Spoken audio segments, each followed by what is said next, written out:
In this guide, I'm going to show you how to fix Google Play in-app purchase not showing. This is Aiden from JustBoz, and before we get into this guide, make sure to like the video and subscribe to the channel with all notifications on. It really does help with the channel and it lets us know that you want more content like this, so we greatly appreciate it. If at any point throughout this guide you did have any questions, just ask them down in the comment section below and we can help you out further. I'm going to be doing my best to reply to every single comment down there.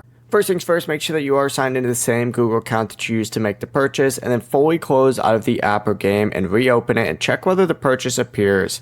If it still isn't showing, restart your Android phone, and then after that, open up the Google Play Store and you need to tap your profile picture up in the top right. Select payments and subscriptions and then tap budget history right here, and you need to find the purchase and make sure it shows as completed. Now, if the payment is completed, open up settings on your phone and you need to go ahead and force stop whatever affected app it might be.